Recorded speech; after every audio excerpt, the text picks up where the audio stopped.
¿Qué tal amigos? Mi nombre es Ricardo Vázquez Cus y este es su programa Pulso Parlamentario. Hoy día tenemos un estupendo programa. Estará con nosotros la congresista Indira Wilca para conversar sobre la identidad de género. Vamos a ver una nota de contexto y regresamos con nuestra invitada. Grupos y colectivos de personas que se presentan a través de páginas de Facebook como Marcha por la Familia, Movimiento Nacional Pro Familia y con Mis Hijos No Te Metas, principales difusores del hashtag con Mis Hijos No Te Metas, el cual incluso fue tendencia hace unos días en Twitter, vienen advirtiendo que el Ministerio de Educación, Minedu, tendría la intención de imponer una ideología de género que podría distorsionar el concepto de la familia.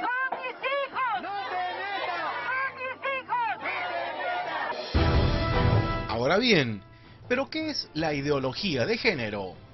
Google arroja cerca de 443.000 resultados en contenido de páginas tanto católicas como evangélicas, cristianas y protestantes sobre la ideología de género, lo que en suma significa que en nuestro país lo han usado tanto el pastor Linares como el cardenal Juan Luis Cipriani. ¿Pero a qué obedecen estas marchas?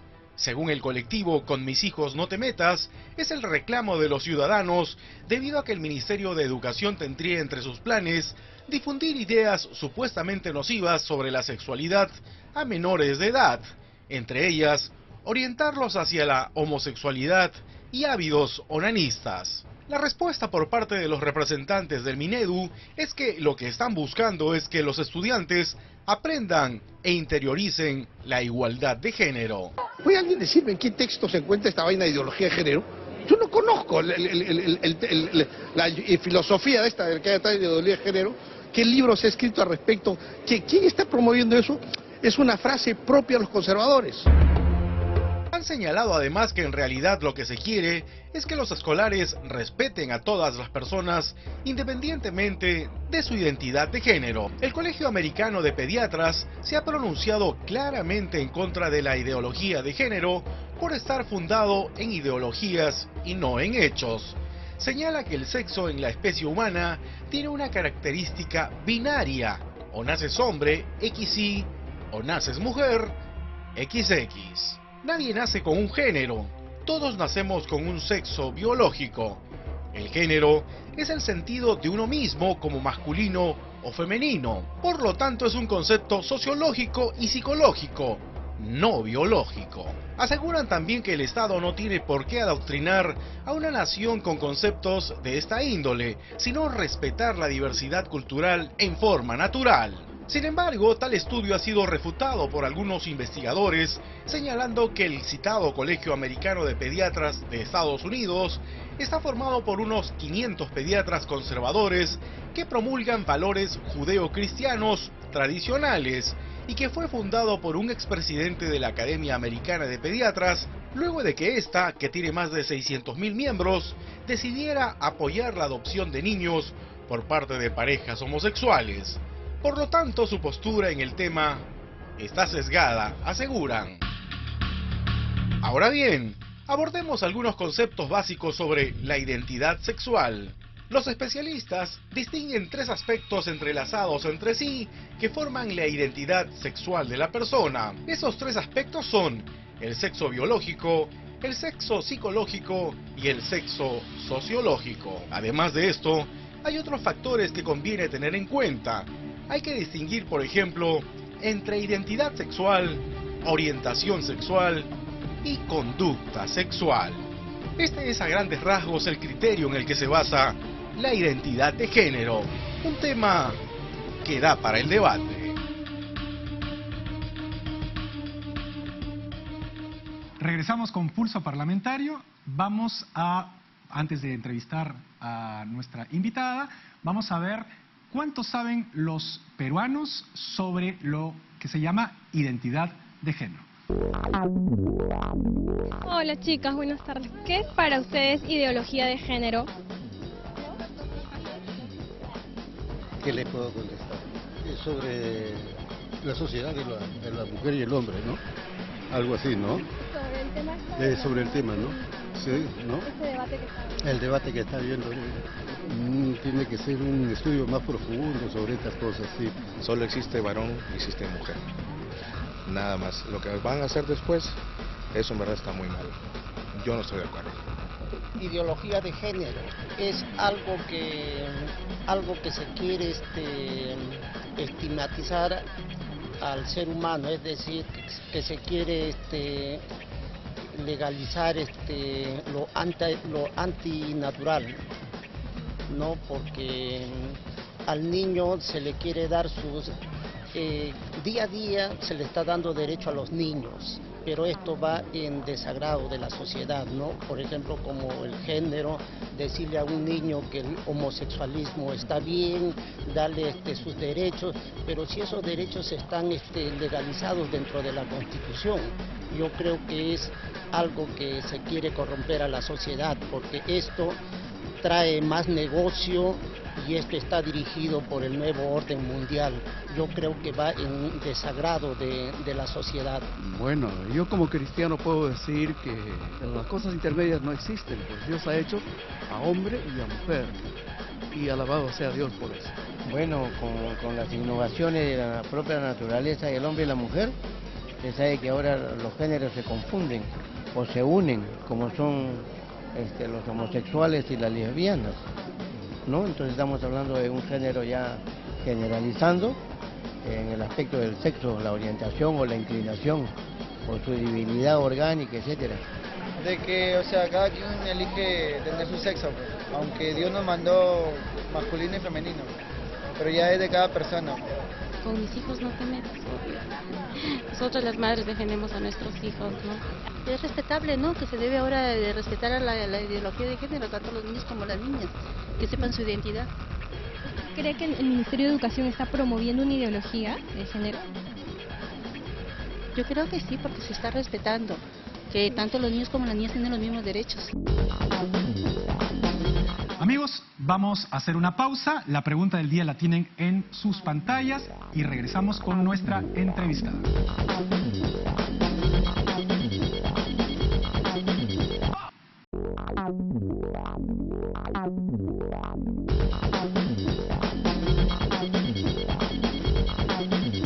Regresamos con Pulso Parlamentario. Como les habíamos anunciado, está con nosotros la congresista Indira Wilca para conversar sobre el tema de género y el proyecto de ley que han presentado sobre el matrimonio igualitario.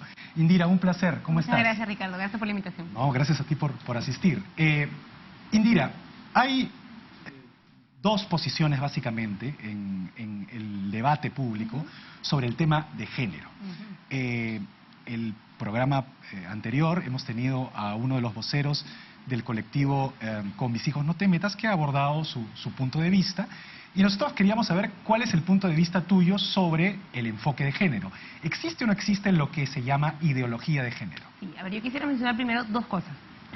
Una primera es que no existe la ideología de género, pero tampoco es, digamos, un capricho, un invento de algunos congresistas o algunos sectores de la sociedad, ¿no? El enfoque de género como tal es un enfoque reconocido a nivel internacional en una serie de convenios que nuestro Estado peruano ha suscrito, ¿no? Entonces tenemos un enfoque de género, por ejemplo, en el Plan de Igualdad de Oportunidades entre Hombres y Mujeres. Tenemos una serie de herramientas de política pública que reconocen el enfoque de género como una herramienta que lo que permite es justamente el avance en igualdad de derechos entre hombres y mujeres.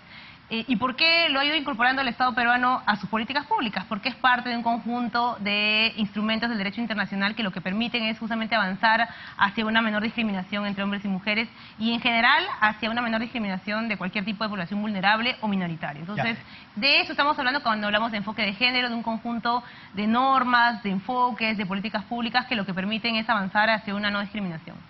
Entonces yo entiendo que básicamente el sustento de ese enfoque es un sustento, digamos, legal, es un sustento normativo internacional. Exactamente. Ahora, dejemos, digamos, por un momento de lado la base legal, la base de los tratados internacionales y vamos, digamos, al punto mismo, al enfoque. Lo que se dice es que no hay necesidad de ese enfoque, porque digamos, la igualdad de oportunidades, Claro. la no discriminación y, digamos, la pluralidad y la tolerancia son parte de instrumentos internacionales, como tú bien lo señalas, que son inherentes a la persona humana. Es decir, independientemente del sexo o del género, como queramos llamarlo, las personas, por el solo hecho de ser personas, tienen una serie de conjuntos de derechos universalmente reconocidos. Entonces, la idea, lo que dicen los que se oponen a tu posición es que esos derechos ya están reconocidos universalmente. Que lo que es discutible es precisamente el enfoque, porque esa es una cuestión ideológica, ese es un relato ideológico. Y entonces ellos dicen que el Estado no tiene derecho a imponer un determinado relato ideológico a las personas. Ese es, ¿cuál es tu...? Ahí lo que habría que explicar, en todo caso, es que efectivamente nosotros como personas, como ciudadanos, como parte de un Estado de Derecho, tenemos un conjunto de leyes marco que nos protegen. De hecho, los derechos humanos como enunciado, como constructo, son parte de ese marco, pero los derechos humanos no se aplican y no se implementan en abstracto. Se implementan y se aplican y además se adquieren de forma progresiva en los estados, porque hay países que demoraron un poco más en aplicar, digamos, la protección que da los derechos humanos. En Occidente. Por ejemplo, así porque es, ¿no? En Oriente no... Y hay algunos que están avanzando hacia eso, ¿no? A buena hora. Pero no se ve en abstracto, ¿por qué? Porque la realidad lo que te dice es que en la práctica, más allá de que exista una declaración, que es justamente eso, algo declarativo, se dan una serie de factores en la sociedad que hacen que realmente no seamos iguales en derechos. Entonces, por ejemplo, hay una serie de desigualdades por razones de género, es decir, siendo mujeres y hombres, hay una serie de diferencias que se dan a nivel de la sociedad en el ámbito, en fin, económico, en el ámbito social, en el ámbito de cómo afrontamos la violencia, que las mujeres viven de una manera mucho más crítica que los varones. En fin, hay una serie de desigualdades que no se han resuelto solamente por el hecho de que hay una declaración que diga efectivamente hombres y mujeres, varones, en fin, todos son iguales. Entonces, frente a eso es que hay un enfoque que tiene que ser desarrollado para empezar a, yo creo que superar esas brechas que hay de desigualdad entre varones y mujeres, y no solamente entre varones y mujeres, sino por otro tipo de condiciones, por las razones de raza, de etnia, razones culturales, hasta etarias. Entonces, por eso la importancia de un enfoque de género que ayude justamente a que ese principio marco de los derechos humanos sea algo que no quede en el papel, sino que realmente nos ayude a que en la práctica las situaciones de desigualdad o de exclusión sean combatidas. Ahí va mi pregunta. Ese enfoque, como usted bien lo señala, congresista, es precisamente un enfoque. Así es. Es decir, no es una verdad absoluta, porque si no estaríamos, no habría manera de discutir. Así es. Entonces, el punto es que siendo un enfoque, es un relato. Es un relato, digamos, político. Como toda política pública. Exactamente, ¿no? es un relato político. Se construye político. sobre la base de un conjunto de conceptos, se construye sobre la base de un conjunto de valores, o sea, las políticas públicas no se hacen en abstracto. Así es. ¿Por qué entonces tendríamos que acoger ese relato y no otro relato? Porque, Primero que... le pongo un ejemplo, por ejemplo. Cuando hay un enfoque religioso, ¿cierto? Que también es un enfoque ideológico. Cuando el enfoque religioso dice que la mujer debe seguir al marido en obediencia, es un enfoque. O que su rol es únicamente lo privado y no lo público. Por ejemplo, es un enfoque. O sea, lo podemos discutir, podemos estar de acuerdo o desacuerdo, pero es un enfoque. El enfoque de género también es otro enfoque. Son dos, digamos, posiciones políticas o ideológicas. Sí. Entonces, sí estamos hablando de una Quiero ideología. ahí señalarte algo, ¿no? Una cosa es la validez de los enfoques a nivel de las personas individuales y otra es la validez de los enfoques que los estados implementan. Esa es mi pregunta. ¿Por nosotros a nivel de responsabilidad pública, yo te lo digo como congresista, no solamente como persona que tiene una posición, tenemos un conjunto de obligaciones por justamente ese desarrollo que hemos ido dando de lo que son los derechos humanos a nivel internacional. Entonces, no se trata de que vamos a implementar algo nuevo. De hecho, el enfoque de género es algo que existe en nuestro país, que por ejemplo tuvo un hito importantísimo cuando nosotros asistimos como país a la conferencia de Beijing en el 95. A partir de eso, por ejemplo, se comenzó a hablar ya con mucho más fuerza de la necesidad de que los países desarrollen este enfoque de derechos para las mujeres, que hizo, por ejemplo, que nosotros creáramos el Ministerio de la Mujer y que a partir de eso tuviéramos un ente rector de las políticas públicas en materia de igualdad. Entonces, no es algo que recién vamos a hacer, es algo que hemos ido aplicando progresivamente porque ha sido un acuerdo entre naciones, o sea, en el mundo en el que vivimos, que es un mundo civilizado, que es un mundo gobierno que quiere avanzar justamente hacia la protección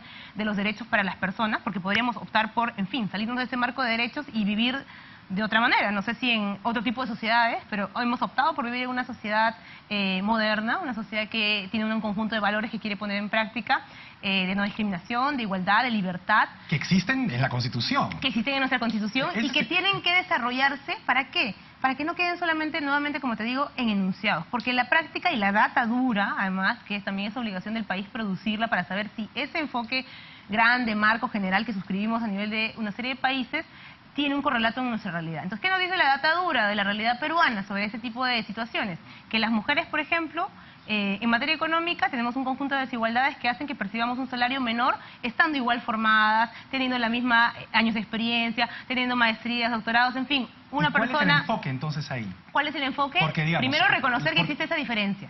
Que existe una diferencia... Bueno, existen diferencias cultural, en toda la sociedad. Existe una diferencia cultural por razones de tu género, ¿no? Por ejemplo, no hay una explicación objetiva por la cual dos personas, una de ellas varón, una de ellas mujer, que tengan la misma experiencia profesional, que tengan la misma formación, que ocupen el mismo rol, por ejemplo, a nivel de una institución pública y que una gane más que la otra. No hay una razón objetiva. Se trata de justamente la desigualdad de género. Una de ellas es mujer, la otra es varón, y se creía históricamente que las mujeres percibían un salario menor, que les correspondía un salario menor.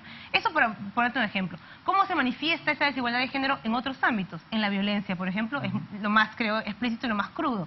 El hecho de que sean las mujeres las mayores víctimas de la violencia en el ámbito familiar lo dice muy bien. O sea, esta concepción de que la mujer es más débil, la mujer tiene que guardar aparentemente una serie de roles, si no está expuesta a una situación de violencia.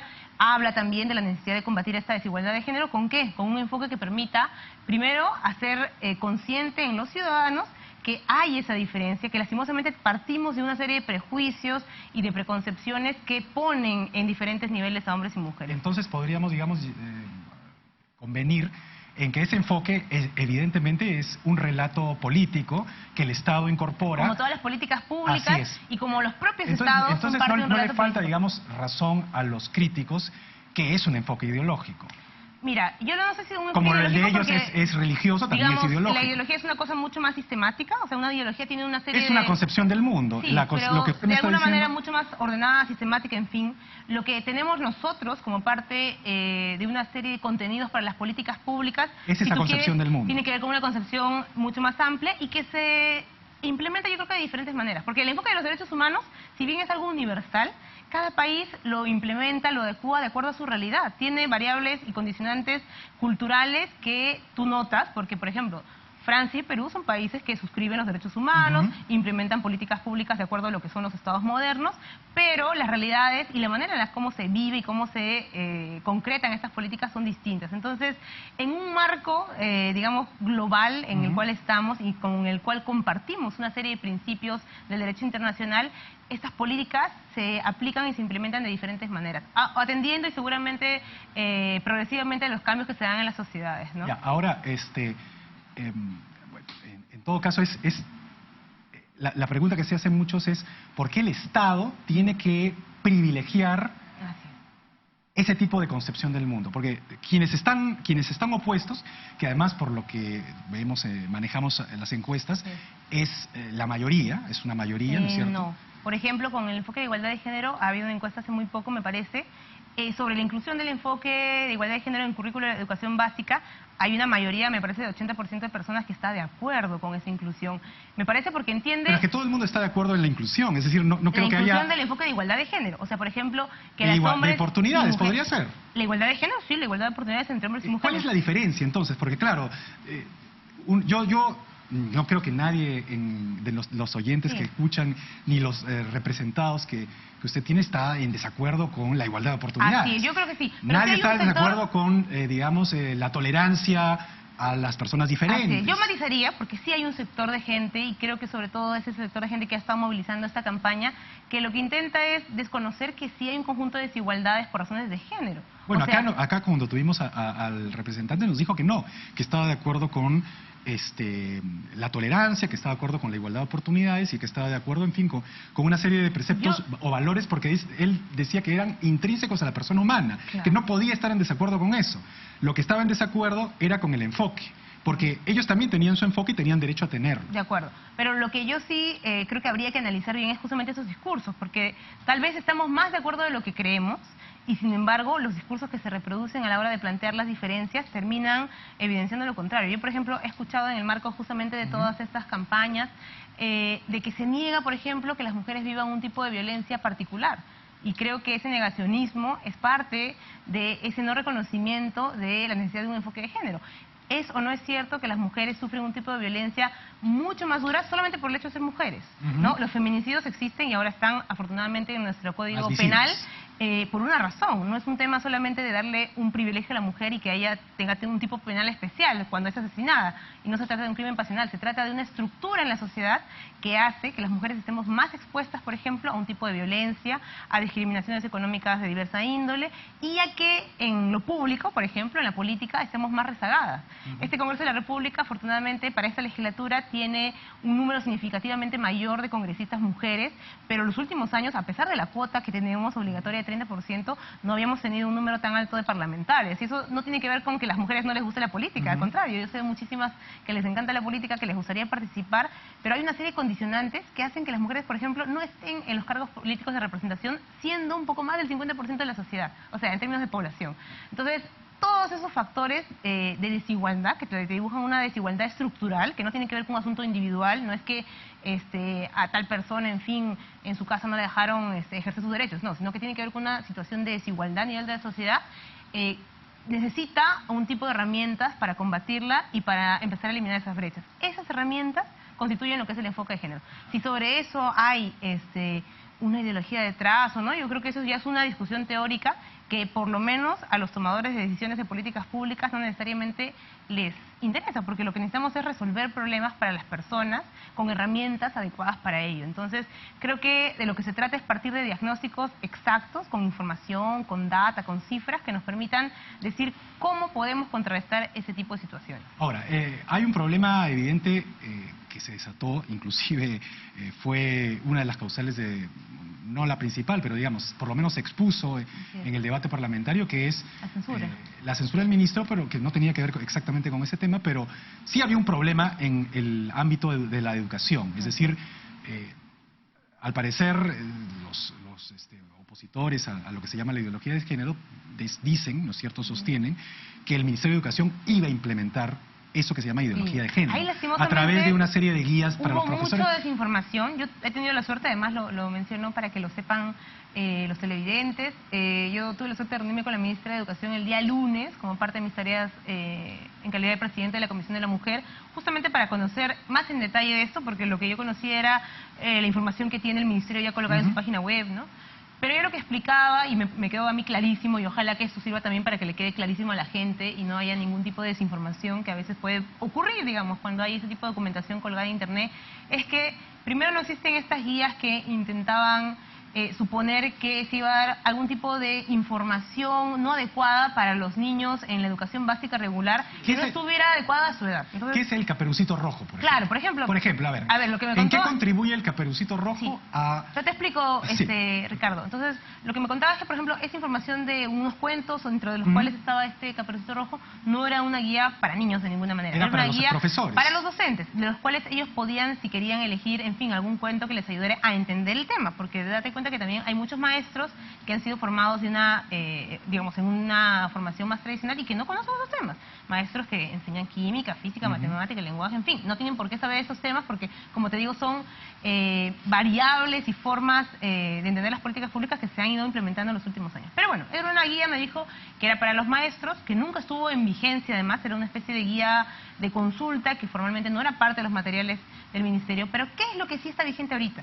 Es el currículo básico de educación regular, que es un currículo que se ha ido construyendo a lo largo de los últimos 10 años por lo menos, estuvo en un periodo de consulta y formalmente se aprobó ya a finales del año pasado. Ya está vigente, se va a comenzar a implementar y ese currículum responde al modelo educativo que actualmente tenemos, que es el enfoque de las competencias y capacidades. Ahora la educación peruana, más que cursos, como era creo que en nuestros tiempos, yo todavía fui creo que de la generación que llegó a tener cursos, materias, en fin, tiene un enfoque que, si los padres saben, es de competencias y capacidades. Las competencias, digamos, son el conocimiento, digamos, la data, la información que te dan, que es necesaria, pero las capacidades son algo que tú tienes que desarrollar y que es transversal. O sea, no es solamente que te enseño cuánto es 2 más 2, o química, o ciencia, sino también capacidades que tú como persona en formación tienes que desarrollar. Entonces, una de esas capacidades tiene que ver con el reconocimiento de tu identidad, con el desarrollo de la autoestima, que es tan importante. Ese es el gran debate y que hay, el asunto de la identidad. Yo lo revisé muy cuidadosamente, porque es un tema que además me interesa. Digamos que, perdón, la guía es para enseñar a los alumnos. Es una guía, no. O sea, es una orientación como para... A ver, entonces, ¿para la qué guía que tú mencionaste un rato era una guía que estuvo publicada, me parece, en el año 2014.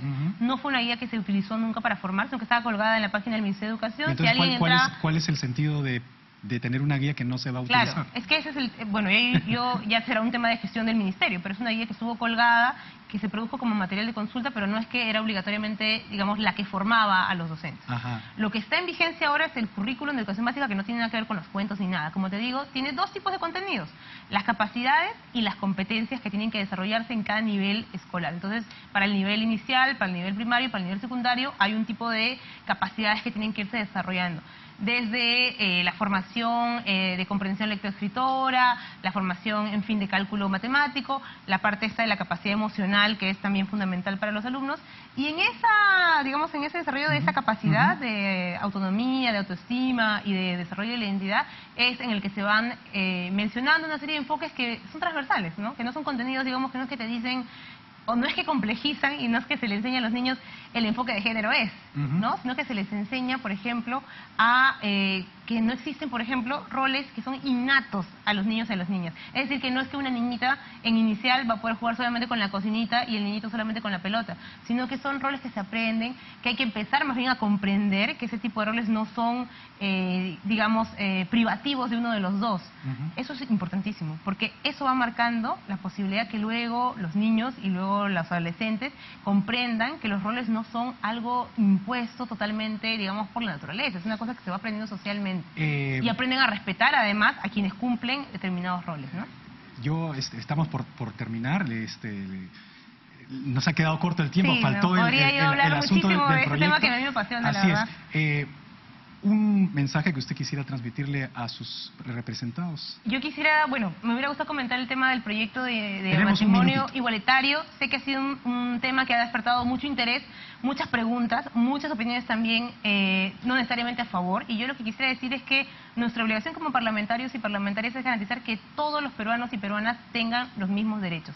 Nos va a costar seguramente comprender que hay sectores de la población marginados y excluidos que en principio no entendemos por qué tendrían que tener los mismos derechos, pero justamente por esa razón es que tenemos la obligación nosotros de informar en qué consiste. Ese proyecto no afecta a nadie, simplemente abre la posibilidad de que algo que ya existe en nuestro país, que son las uniones de parejas del mismo sexo, esté reconocida por el Estado. Y así como van a tener derechos, van a tener seguramente también obligaciones y sanciones cuando así se requiera.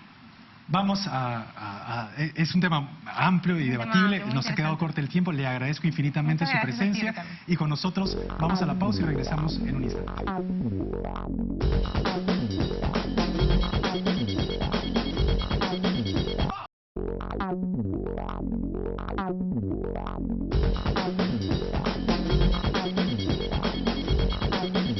Muy bien, amigos, no hay tiempo para más. Los resultados de la pregunta del día están en sus pantallas. Conmigo será hasta la siguiente emisión de Pulso Parlamentario.